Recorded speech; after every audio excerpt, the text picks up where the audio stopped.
The air at Bagram Airfield always tasted of dust and jet fuel, a gritty cocktail that Anya Sharma had grown accustomed to over her 2 years in Afghanistan. It was a taste of purpose, a constant reminder of why she was here, thousands of miles from her quiet hometown in Ohio. But some days, the taste was bitter. Today was one of those days. She lay on her back on the greasy concrete, the belly of an A-10 Thunderbolt II, affectionately known as the Warthog, looming over her. Her hands, slick with hydraulic fluid, worked deftly to tighten a loose fitting, her mind 1,000 miles away, picturing herself not under the plane, but inside its cockpit, soaring over the rugged, unforgiving mountains that clawed at the sky around the base. Anya was a specialist, an aircraft mechanic. By all accounts, she was one of the best. She knew every bolt, every wire, every hydraulic line of the A-10. She could diagnose an engine problem by its cough and predict a system failure by the faintest tremor. She loved the Warthog with a fierce, possessive passion that her colleagues found odd. To them, it was just a machine, a tool of war. To Anya, it was a living, breathing creature, a beast with a purpose, and she was its keeper. But being its keeper was not enough. She wanted to be its partner. A shadow fell over her. "Sharma, you done daydreaming down there?" Anya slid out from under the aircraft, blinking against the harsh sunlight. Sergeant Miller stood over her, his arms crossed over his barrel chest, a familiar sneer twisting his lips. Miller was a man carved from the old block of the military, a man who believed women had a place in the army, just not on his flight line, and certainly not with the kind of ambition he saw simmering in Anya's eyes. "Just finishing up the pre-flight. Check on number 7, Sergeant," she said, her voice even as she wiped her hands on a rag. She rose to her feet, meeting his gaze. She wasn't tall, but she stood straight, her spine a rod of defiance. "Pre-flight? We're not scheduled for any sorties today," Miller grunted, his eyes scanning her work with a critical glare. "You're supposed to be running diagnostics on the targeting pods, not playing house with the landing gear." "I ran the diagnostics this morning, Sergeant. Found a recurring lag in the data link software. I was just making sure everything else was tight while I had it opened up. Better safe than sorry," Miller scoffed. "A lag? Sharma, these are billion-dollar machines, not your grandpa's pickup truck. The software is fine. You're probably just not reading the data right. Now get back to your station and clean this mess up." He kicked at a small puddle of hydraulic fluid near her boots.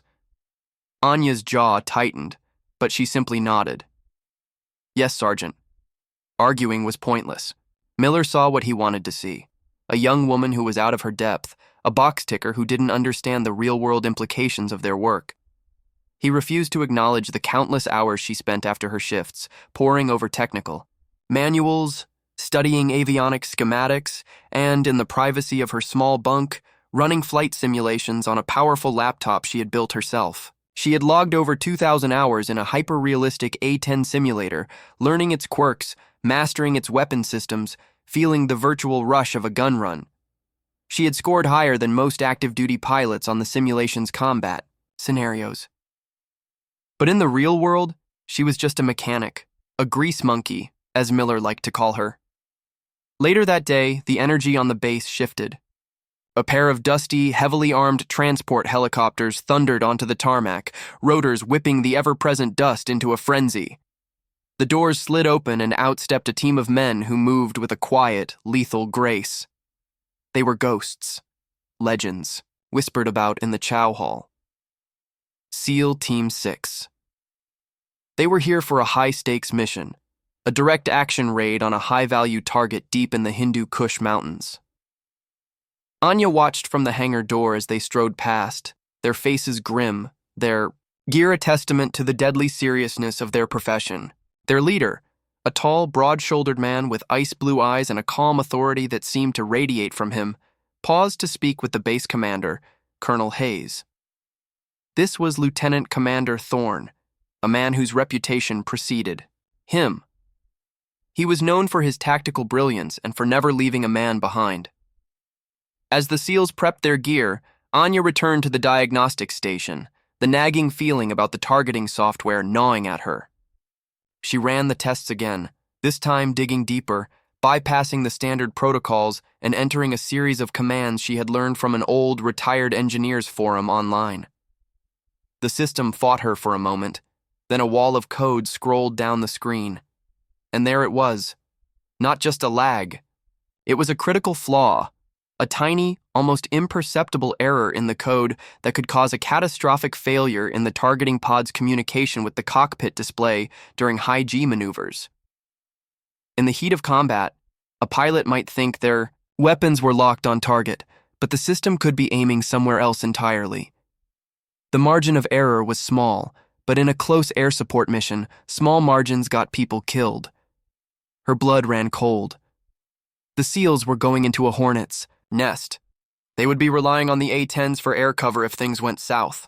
If a pilot couldn't trust his targeting system, he was flying blind. She printed out the lines of corrupted code, her hands trembling slightly. She had to tell someone. She found Sergeant Miller briefing the flight crew assigned to be on standby for the SEAL mission. "Sergeant, I need to show you something," she said, her voice urgent. Miller turned, his face a mask of annoyance. "What is it now, Sharma? Can't you see I'm busy?" "It's the targeting software. I found the source of the lag. It's a critical flaw. It could cause a targeting error under combat stress. We need to ground the warthogs until we can patch it." The pilots exchanged uneasy glances. Miller snatched the printout from her hand and glanced at it, his brow furrowed in mock concentration. Then he laughed, a harsh barking sound. "You've got to be kidding me. You think you found something the manufacturer's multi-million-dollar engineering team missed? This is just a data anomaly. You're letting your imagination run away with you, Specialist. You're scared. You can't handle the pressure." "Sergeant, with all due respect, you're wrong," Anya insisted, her voice rising. "I've cross-referenced it with the system logs. The error correlates with every reported instance of unexplained targeting drift over the last 6 months. This is real." "What's real?" Miller said, stepping closer, his voice dropping to a low, menacing growl. "Is that you are a mechanic. You are not a pilot. You are not an engineer. You are to follow orders, and your order is to get back to your station and stop distracting my pilots with your fairy tales. Are we clear?" Anya stood her ground, her heart pounding. "We can't let them fly. Not like this." "The planes are flying," Miller snapped, his face turning red. "This conversation is over. Get out of my sight." He crumpled the printout and tossed it on the ground. Defeated, Anya backed away, the eyes of the pilots following her. She could see the doubt in some of them, but no one dared to challenge Miller. His word was law on the flight line. As she walked away, she heard him mutter to the others, "Can't handle the stress. This is what happens when you let girls play with the big boys' toys." The words were like a physical blow, but they were drowned out by a much larger fear. The SEALs were walking into the unknown, believing they had the full force of the Air Force watching their backs. But their guardian angels were flawed. Anya looked up at the sky as the helicopters carrying Thorne's team lifted off, their dark shapes shrinking against the backdrop of the colossal snow-capped mountains. They were heading into the lion's den, and she was the only one who knew. The lion's teeth were sharper than anyone suspected.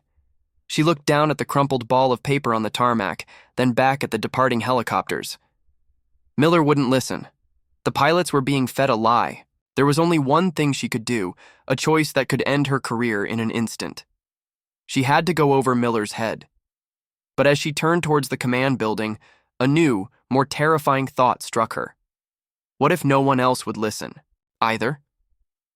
The fate of the most elite fighting force in the world rested on her ability to make someone believe her, and as the helicopters vanished from sight, she felt a profound and chilling certainty that she was already too late. The door to Colonel Hayes's office was closed. A stern-faced master sergeant sat at a desk outside, acting as a gatekeeper to the most powerful man on the base. For a specialist like Anya, approaching the base commander directly was a breach of protocol so severe it was almost unthinkable. It was jumping the entire chain of command, an act of professional suicide. But the image of those helicopters disappearing into the mountains was burned into her mind. The lives of the SEALs were worth more than her career. She took a deep breath. straightened her uniform, and walked towards the desk. "Master Sergeant, I need to speak with Colonel Hayes. It's an emergency." The Master Sergeant looked up from his paperwork, his gaze dismissive.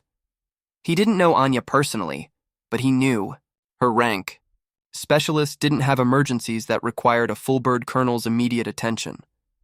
Colonel Hayes is monitoring a Priority 1 operation. He's not to be disturbed. Whatever it is, take it to your NCO. "I tried, Master Sergeant. My NCO..." "Sergeant Miller, he won't listen. This is a matter of operational safety. It concerns the A-10s on standby for SEAL Team 6. The mention of the SEALs made the Master Sergeant pause. He eyed her suspiciously. "What kind of problem?" "A critical flaw in the targeting software, Master Sergeant. The system is unreliable. I have proof." She held up a freshly printed copy of the corrupted code. Before the Master Sergeant could respond, the office door swung open. Colonel Hayes stood in the doorway, a phone pressed to his ear. He was a tall, lean man with a weathered face and eyes that had seen too much. He was listening intently, his expression a mixture of concentration and concern. He held up a hand to silence the Master Sergeant and then spoke into the phone. "Say again, Thorne. Break, break. Your transmission is cutting out." Anya's heart leaped into her throat. Thorne. He was talking to Lieutenant Commander Thorne. The mission was already underway. Colonel Hayes listened for another moment, his face growing grimmer.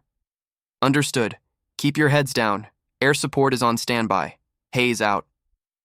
He ended the call and looked at Anya, his eyes narrowing. "What is this? Who are you?" "Specialist Sharma, sir," she said, her voice shaking slightly but firm.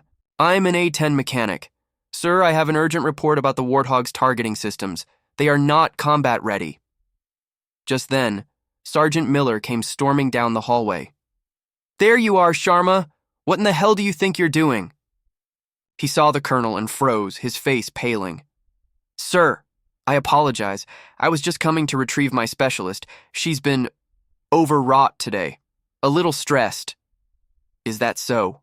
Colonel Hayes said, his voice dangerously quiet. He looked from Miller's flustered face to Anya's determined one. "This specialist claims my A-10s are not combat ready. She mentioned a software flaw. Explain." Miller shot Anya a look of pure venom before turning back to the colonel. "Sir, it's a minor data anomaly. Specialist Sharma is new to the platform, and she's misinterpreting the diagnostics. I have personally cleared the aircraft for duty. They are 100% operational." "That's not true, sir," Anya interjected, stepping forward. "Sergeant Miller crumpled up my report without even reading it. The flaw is in the core code. It can cause the targeting pod to lose its lock during combat maneuvers. It's a fatal flaw." "A fatal flaw that none of my experienced pilots or senior NCOs have noticed?" Hayes asked, his skepticism evident. "Specialist, these are serious accusations." "I know, sir, but I've run the deep diagnostics.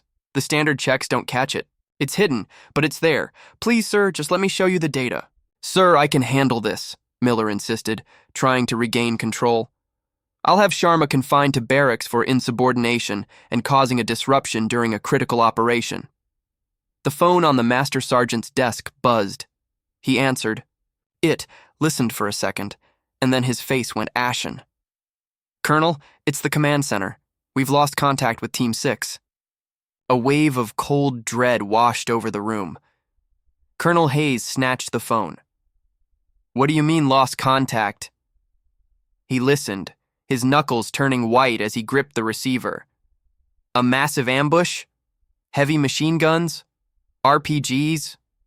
Get me a drone feed. On their last known position. Now!" He slammed the phone down and turned, his eyes blazing. He looked at Miller, then at Anya. The argument about software flaws was suddenly overshadowed by a terrifying new reality. The SEALs were in trouble, deep trouble. "Get me air support," Hayes roared into the intercom on his desk. "Scramble the Warthogs! I want birds in the air 5 minutes ago." "Sir," Miller said, relieved to be on familiar ground, "I'll head to the flight line right away." He turned to leave, but Hayes' voice stopped him cold. "You're not going anywhere, Sergeant. You're going to stay right here." The colonel's gaze fell on Anya. There was no time to verify her claims, no time for a detailed analysis. There was only a choice, a gut decision based on the two people standing in front of him, a panicked defensive sergeant and a calm, insistent specialist. "You," he said to Anya, "come with me to the command center. You're going to show me exactly what you found, and you better be right." The command center was a hive of controlled chaos. Technicians scrambled to get a satellite or drone feed of the battle, but the mountainous terrain and enemy jamming efforts were making it nearly impossible. The radio crackled with static, pierced by fragmented, desperate calls from the ground. Taking heavy fire from elevated positions, pinned down, 2 men hit. It was Thorne's voice, strained and barely audible. Anya plugged her data pad into one of the terminals, her fingers flying across the keyboard, bringing up the lines of code she had discovered. She explained the flaw to the colonel and the chief systems analyst, her voice clear and concise, pointing out how the error would manifest under the exact conditions the pilots would be facing: high-speed, low-altitude attack runs. The analyst's eyes widened as he followed her logic. "She's right," he breathed, looking at the colonel. "The logic is sound. If the system is under this much stress, the targeting solution could be off by several meters. At that range, you could be hitting the friendlies just as easily as the enemy." Colonel Hayes stared at the screen, then at the tactical map where the SEAL's last known position was marked with a blinking red dot. He had a choice to make. Send in the A-10s with potentially faulty systems and risk a friendly fire incident, or withhold air support and leave the SEALs to be slaughtered. It was an impossible decision. "Can you fix it?" he asked Anya, his voice ragged. "Is there a patch?" "A patch would take hours to write and test, sir," Anya said, her heart sinking. "We don't have that kind of time." As if to punctuate her words, the radio crackled to life again. It was Thorne. His voice was eerily calm, the voice of a man who had accepted his fate. "Jaguar, this is Trident. We are surrounded. Enemy closing in from all sides. We're out of options. Tell my family I love them. Trident out." The line went dead. A chilling silence fell over the command center. They were gone. The communication link was severed. They were completely, utterly alone, trapped in a valley of death. Colonel Hayes closed his eyes, his face a mask of anguish. He had sent those men to their deaths. He had trusted the system, trusted his NCO, and he had failed. He opened his eyes and looked at Anya, a flicker of something unreadable in his gaze. He had grounded the A-10s the moment the analyst confirmed her findings, but it was too late. The SEALs were surrounded, cut off, and their only hope for salvation was sitting on the tarmac, their guns silent, their wings clipped by a few lines of corrupted code. The weight of the silence in the command center was crushing. Every person in the room knew what it meant. The enemy was tightening the noose, and the best warriors on the planet were caught in the trap. The clock had run out. There was no help coming. The silence in the command center was a living thing, a heavy shroud of failure and despair. Every person present felt the weight of Lieutenant Commander Thorne's last words. "We are surrounded." It was a death sentence. Colonel Hayes stood, frozen, staring at the tactical map as if he could will the SEAL's transponder signals back into existence. The blinking red dot was gone, replaced by a static icon of their last known position. A tombstone on a digital map. Sergeant Miller, standing, in the corner under the watchful eye of 2 military policemen, was sweating profusely. His career was over, he knew that. But in that moment, something deeper than fear of punishment was etched on his face. The sickening realization that his arrogance and dismissiveness had contributed to this disaster. He had called Anya's warning a fairy tale, and now a team of elite warriors was paying the price. Anya's mind was racing, refusing to accept the silence from the radio. She saw the faces of the SEALs as they had walked past the hangar, the quiet confidence in their eyes. She saw Thorne, his gaze calm and steady. They weren't the kind of men to give up. They would be fighting with every last breath. There had to be a way. The A-10s were grounded. The software patch was hours away. But the planes themselves, the hardware, the engines, the guns, they were fine. It was the sophisticated digital link between the pilot's eyes and the weapons that was broken. The brain was damaged, but the body was still strong. An idea began to form in her mind, a wild, desperate gamble. It was a theory she had explored in her simulations, a scenario based on old Cold War-era protocols, designed for a situation where modern avionics were knocked out by an electromagnetic pulse. It was archaic, dangerous, and relied almost entirely on pilot skill rather than computer assistance. "Sir," Anya said, her voice cutting through the funereal quiet. Colonel Hayes turned slowly, his eyes hollow. "What is it, Specialist?" "The software is the problem, sir. The digital interface. But the core systems are analog. The gun, the flight controls, they can be operated independently." The chief systems analyst looked at her, confused. "What are you saying? You can't target the Maverick missiles without the pod. You can't get a firing solution for the gun without the computer."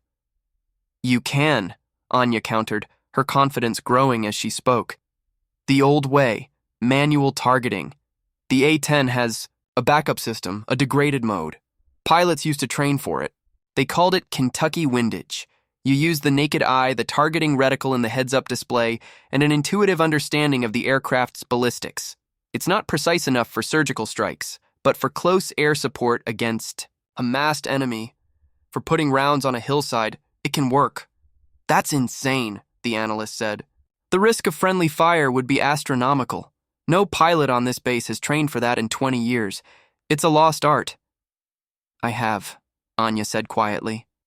Every head in the room turned towards her. Colonel Hayes took a step closer. "What did you say?" "I've trained for it, sir. In a simulator." She knew how it sounded. A mechanic, a specialist, claiming she could fly a combat mission based on a computer game. She could see the disbelief on their faces. "I have over 2,000 hours in a Level D full-motion A-10 simulator. I've practiced degraded mode operations, manual gun runs, everything. I know the ballistics of the GAU-8 Avenger cannon by heart. I know how the rounds will drop. I know how to walk the fire right up to a friendly position without hitting it. I can do this, sir." Miller let out a choked, hysterical laugh from the corner. "She's lost her mind, sir. She's a mechanic." "Be silent," Hayes roared, silencing Miller instantly. He turned back to Anya, his eyes boring into her, searching for any sign of doubt, of fear, of deception. He saw only a burning, desperate sincerity. "A simulator is not the real thing, Specialist." "I know, sir. But it's the only chance they have. The pilots you have on standby are trained to rely on the system. If they try to fly in degraded mode, they'll be more of a danger than a help. They don't have the muscle memory. I do. I've run this exact scenario, a trapped unit in a valley, hundreds of times. I know I can make a difference." The colonel was caught in an impossible position. On one hand, the regulations, the chain of command, every rule in the book screamed that this was madness. Putting an unqualified, untested mechanic into the cockpit of a $10 million attack jet during a live combat situation was grounds for a court-martial at the very least. But on the other hand, there was the silence from the radio. There was Thorne's last message. The rules were for a world where there were still options. Hayes was out of options. "You'd be flying blind," the analyst warned. "No targeting pod, no data link, just your eyes and the stick." "The Warthog was designed to be flown that way," Anya replied, her voice ringing with passion. "It was built to be tough, to take a beating and keep fighting. It's an analog beast in a digital world. You just have to know how to speak its language." Colonel Hayes walked to the main communications console. "Get me the flight line. I want a Warthog prepped for immediate departure. Full combat load. GAU-8 topped off." The comms officer stared at him. "Sir, but the fleet is grounded." "You have your orders, Captain," Hayes said, his voice like flint. He turned back to Anya, his decision made. The weight of it seemed to add another decade to his face. "You said you found the flaw. Can you bypass it? can you get the plane in the air and force the systems into this degraded mode? Yes, sir, Anya said without hesitation. I can lock out the corrupted software at the source. It will force the avionics into the backup analog mode. The colonel stared at her for a long, silent moment, the fate of SEAL Team 6 hanging in the balance. He was about to break every rule he had ever sworn to uphold. He was about to put his faith and the lives of his men in the hands of a young woman who had never flown a real plane in her life, a mechanic who was armed with nothing but simulator, hours, and an unshakable belief in herself and her machine. It was a gamble of such epic proportions that it bordered on insanity. But looking at the static map, he knew that insanity was the only sane choice he had left. He took a deep breath. Then do it, Specialist. Get that bird in the air. He pointed to a stunned-looking female captain, one of the standby pilots who had been called into the command center. Captain Rostova, you're flying with her. In the back seat. You are to monitor her, but you are not to interfere unless she is about to put the aircraft into the ground. Your job is to be my eyes and ears. Is that understood? Captain Rostova, a seasoned pilot, looked from the colonel to Anya, her expression a cocktail of shock and disbelief, but she was a soldier. She nodded. Understood, sir. Go, Hayes commanded Anya, his voice a low growl. The lives of those men are in your hands now. Don't you dare fail. Anya didn't need to be told twice. She spun on her heel and sprinted from the command center, Rostova a few steps behind her. The master sergeant at the door watched her go, his mouth agape. The entire command center was in a state of suspended shock. They had just witnessed the rule book being thrown into a bonfire. As Anya burst through the doors and into the blinding Afghan sun, the sound of her running footsteps echoing across the tarmac, she wasn't thinking about the rules she was breaking or the career she was destroying. She was thinking about the men trapped in the valley. She was thinking about the roar of the Warthog's engines, a sound she knew better than her own heartbeat. She was no longer a mechanic. She was the last, desperate hope for SEAL Team 6, and as she ran towards the flight line, towards the machine she loved, she knew that this one flight would either be her redemption or her grave. The flight line was a scene of organized confusion. The ground crew, accustomed to the meticulous by-the-book procedures of preparing an aircraft for flight, were now being told to prep A-10 number 7 with a speed that bordered on reckless. Their orders were coming directly from the command tower, bypassing Sergeant Miller, who was still detained at the command center. They knew a SEAL team was in trouble, and they knew the fleet was grounded. The contradictory orders were jarring, but they were soldiers, and they followed them. They loaded the pylons with rockets and Mavericks they assumed wouldn't be usable, and they filled the massive drum of the GIU-8 Avenger cannon with 1,150 rounds of 30mm armor-piercing incendiary ammunition. When Anya arrived, breathless, with Captain Rostova in tow, the crew chief, a grizzled veteran named Master Sergeant Gallo, stopped her in her tracks. Whoa, hold on there, Specialist. What do you think you're doing? This is an active flight prep. I'm your pilot, Master Sergeant, Anya said, trying to project a confidence she didn't entirely feel. Her heart was hammering against her, ribs like a trapped bird.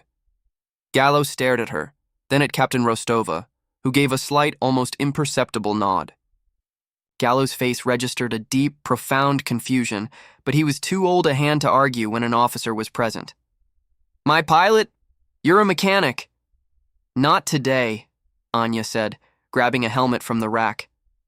I need you to open up panel 14B. I have to manually disconnect the primary data bus to the targeting pod. Disconnect the... Specialist, that's the brain of the whole weapon system, Gallo protested. The brain is sick, Master Sergeant. We're going old school. Please, we don't have time to argue. There was an authority in her voice that Gallo had never heard before. It wasn't the arrogance of a hotshot pilot. It was the focused urgency of a surgeon before a critical operation. He exchanged a look with Rostova, who simply said, You heard her, Sergeant. Do it. While Gallo's team opened the panel, Anya did her own pre-flight check, her hands moving with an intimacy and familiarity that made the other ground crew members pause and watch. She didn't just look at the control surfaces, she felt them, running her hands along the rivets, checking for any sign of stress. She didn't just glance at the tires. She knelt and put her palms on them, feeling the pressure. She was communing with the machine, a silent conversation between keeper and beast. Inside the cockpit, the tension was thick enough to taste. Captain Eva Rostova was a graduate of the Air Force Academy, a pilot with over 1,000 combat hours in the F-16 before she transitioned to the A-10. She was a professional, disciplined, and controlled. But sitting in the backseat of her own aircraft while a mechanic she'd never met before sat in the pilot's seat, preparing to fly into a live-fire combat zone, was testing the limits of her professional calm. She was there to observe, but every instinct screamed at her to take control. "Sharma," Rostova said, her voice tight over the internal comms. "I need to be clear. I see one mistake, one moment of hesitation, and I am taking this aircraft from you. The colonel's orders be damned. I will not let you kill us both." "Understood, Captain," Anya replied, her voice surprisingly steady. Her hands moved across the instrument panel, flipping switches, running systems checks from memory. She wasn't following a checklist. She was living it. "But you won't have to." She finished the startup sequence in half the time of a normal pilot. The twin General Electric engines spooled up with a rising whine that settled into a deep, familiar roar. To the ground crew, it was noise. To Anya, it was the sound of the Warthog waking up. "Tower, this is Warthog 7, Anya said into her radio, her voice betraying none of the turmoil inside her. "Ready for immediate departure." There was a pause from the control tower. They had been given their orders, but they were still struggling to process them. Finally, a hesitant voice came back. Warthog 7, you are cleared for takeoff. Runway 31, Godspeed." Anya pushed the throttles forward. The A-10 surged with power, pressing her back into her seat. The feeling was 1,000 times more intense than any simulator. This was real. The weight, the vibration, the raw, untamed power of the machine was thrumming through every cell of her body. She guided the plane onto the runway, the controls feeling like extensions of her own hands. As the Warthog hurtled down the runway, Rostova watched Anya's every move, her hand hovering near her own control stick. She was expecting panic, a rookie's, jerky overcorrection. Instead, she saw a smooth, economical precision that was unsettling. Anya's movements were fluid, confident. It was as if she'd been born in this cockpit. Anya pulled back on the stick, and the Warthog lifted into the air. It wasn't a graceful ascent. The A-10 was a flying tank, not a ballerina. It clawed its way into the sky, heavy with fuel and ammunition.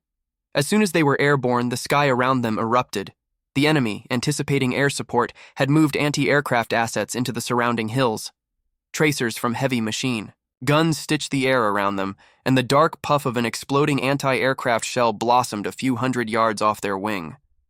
"Evasive maneuvers," Rostova yelled, her training taking over. But Anya was already moving, banking the plane hard, jinking left and then right, her eyes scanning the sky, her body reacting instinctively.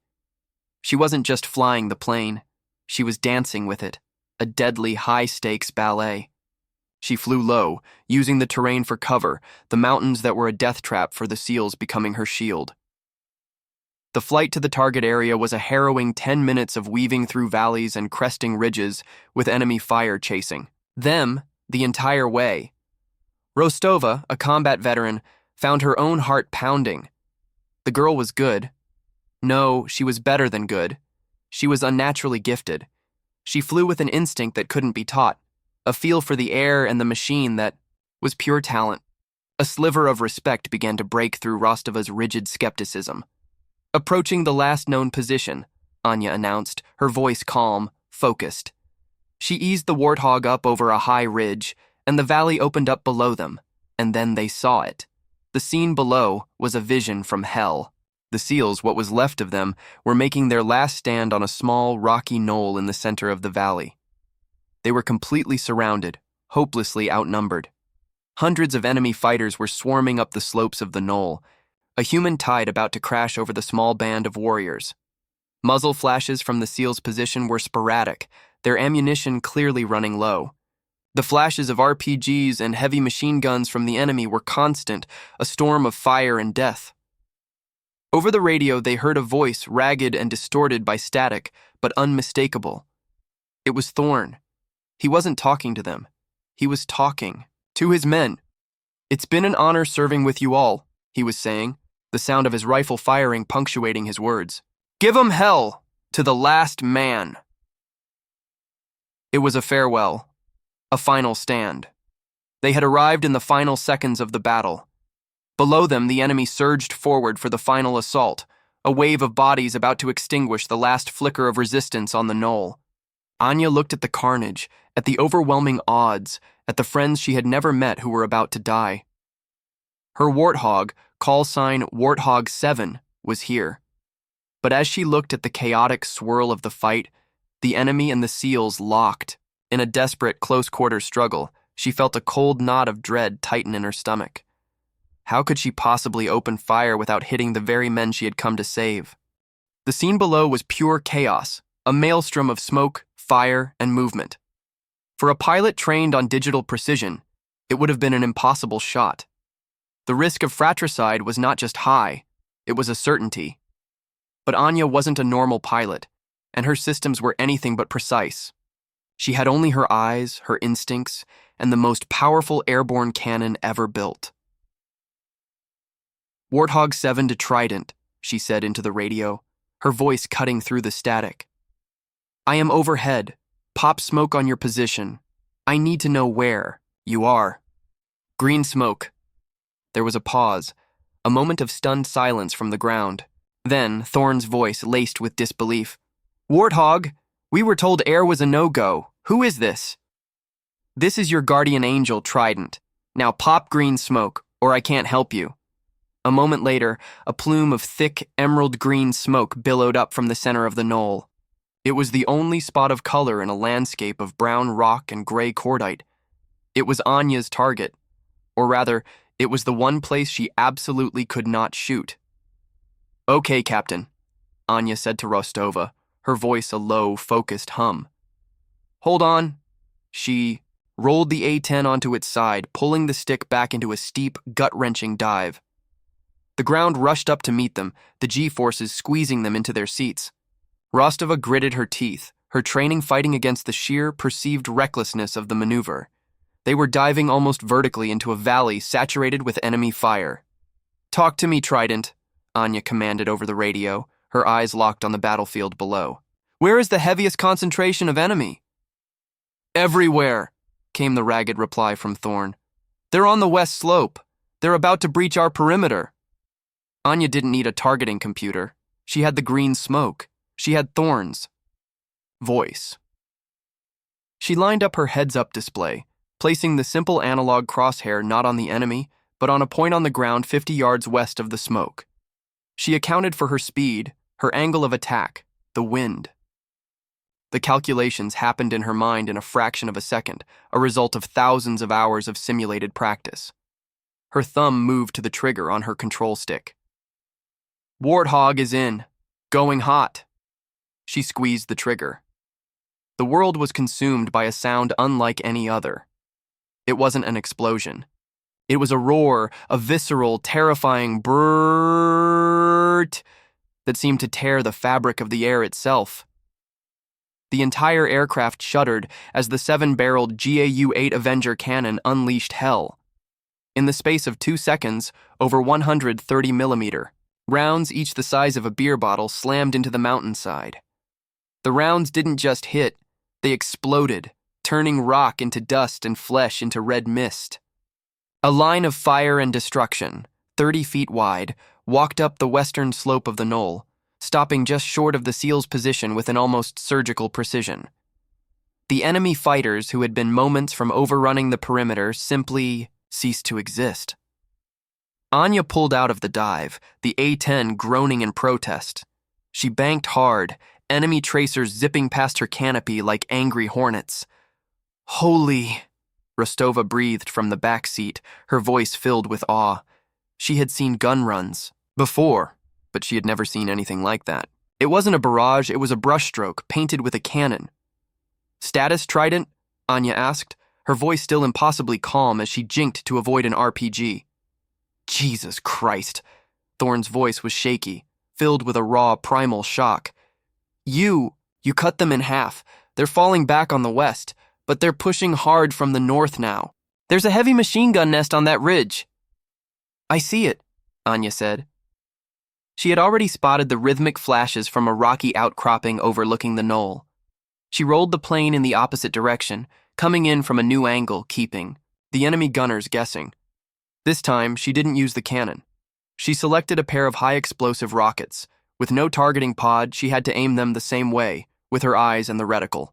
She fired.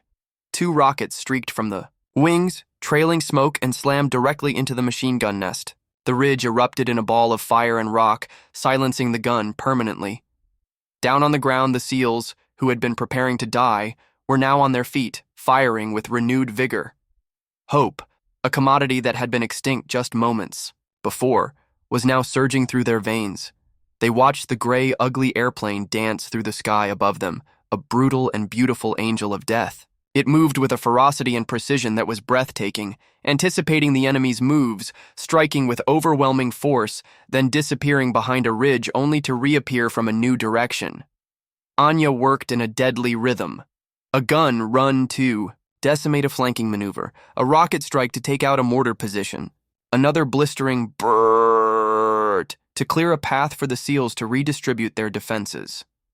She was no longer just flying, she was fighting, her mind connected to the machine, her thoughts translating instantly into motion and fire. She and the E-Gauss Warthog were one. She was in constant communication with Thorne, her calm voice a steady presence in the chaos of their fight for survival. Trident, they're massing in the ravine to your east. I'm going to put some hate on them. Stay down. Roger that, Warthog, Thorne replied, and for the first time, there was a note of something other than desperation in his voice. It was respect. Do your thing. The enemy was in disarray. They had walked into the ambush with absolute certainty of victory. They had the numbers, the position, the element of surprise. They had accounted for everything except this one. Lone, demonically piloted aircraft that fought with the savagery of a cornered animal. They began to break, their attack faltering, turning into a panicked retreat. Anya saw her chance. The SEALs needed an exit.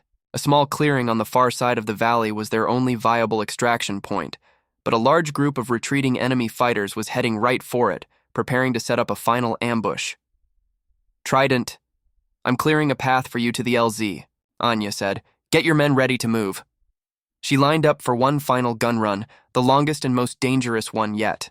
She would have to fly low and slow, straight down the gut of the valley to hit the entire length of the enemy's retreat path. It would expose her to fire from all sides. This is suicide, Rostova warned over the comms. Your belly will be exposed. The whole way. They won't get out unless I do this, Anya replied, her jaw set. She pushed the nose of the Warthog down, leveling out just a few hundred feet above the valley floor. She squeezed the trigger, and the cannon roared to life again, strafing the path to the landing zone, chewing up the ground, and the enemy fighters caught in its way. The path was being cleared. The SEALs were beginning to move. It was working, and then a piercing, high-pitched tone screamed in her headset, a warning she had only ever heard in the simulator, a missile lock. From a ridge to her left, a plume of smoke shot into the sky, a man-portable air defense system, a surface-to-air missile. It was tracking her, its infrared seeker locked onto the heat of her engines. The missile was fast, much faster than her Warthog. In the simulator, she had dodged this threat maybe 60% of the time, but this wasn't a simulator. There was no reset button. The missile streaked towards them, an unguided spear of death, closing the distance in seconds. She had nowhere to run, nowhere to hide. The shriek of the missile lock warning was the sound of impending death. In the back seat, Captain Rostova's blood ran cold. Her hands instinctively went to the ejection handles. Standard procedure was clear.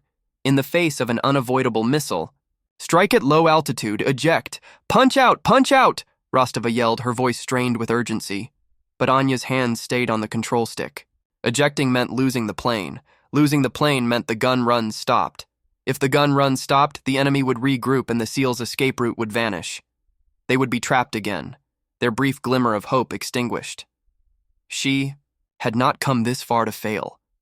Negative, Anya grunted, the G-forces of her turn pressing the word out of her. I'm not leaving my plane. Instead of trying to outrun the missile, she did the last thing the enemy, or Rostova, would have expected. She turned towards it. She yanked the stick hard, pushing the throttles to their maximum, forcing the Warthog into a punishingly tight, climbing turn that put the missile directly in front of her. The aircraft shuddered violently, protesting the extreme maneuver, its wings straining against the aerodynamic stress. "What are you doing?" Rostova shouted, convinced Anya had lost her mind. Anya didn't answer. Her eyes were fixed on the rapidly approaching smoke trail. In the simulator, she had practiced a high-risk theoretical countermeasure taught only to test pilots. It was called a beam defense, a maneuver so dangerous and with such a low probability of success that it was considered a last resort of the truly desperate. The idea was to fly perpendicular to the missile's path at the last possible second, presenting the narrowest possible profile and hoping to fool the primitive infrared seeker. She waited, her sense of timing stretched to an almost supernatural level. The missile grew from a smoke trail to a visible speck, then to a clear, deadly shape. The world seemed to slow down. 1 second, half a second, now! She screamed to herself. She slammed the control stick to the side and stomped on the rudder pedal, throwing the 10-ton aircraft into a violent, skidding sideways maneuver known as a rudder reversal. The Warthog slid through the air, momentarily flying almost sideways. The missile, unable to compensate for the sudden drastic change in aspect, shot past them. It was so close they could see the fins on its tail. It missed their engines by what felt like inches. But the danger wasn't over. The missile's proximity fuse detonated, sending a wave of shrapnel and concussive force slamming into the A-10. The plane bucked like a wild horse. A storm of warning lights flashed across Anya's console. The right engine was on fire. The hydraulics were failing. The control stick suddenly felt heavy and sluggish in her hands. "We're hit! We're hit!" Rostova yelled. "Right engine is out! We have a hydraulic failure!" "I know," Anya said, her voice strained as she fought the controls. The plane wanted to roll over and die, to spiral into the ground. She was in a wrestling match with a wounded beast, using every ounce of her strength and skill to keep it in the air. She shut down the flaming engine, activated the emergency fire extinguisher, and rerouted power to the backup hydraulic systems. The plane stabilized, but it was crippled, flying on one engine and a prayer. But her job wasn't done. "Trident, your path is clear," she said into the radio, her breathing heavy with exertion. "Get to the LZ. Extraction birds are on their way." "Warthog, you're hit." Thorne's voice was filled with alarm. "We see the smoke."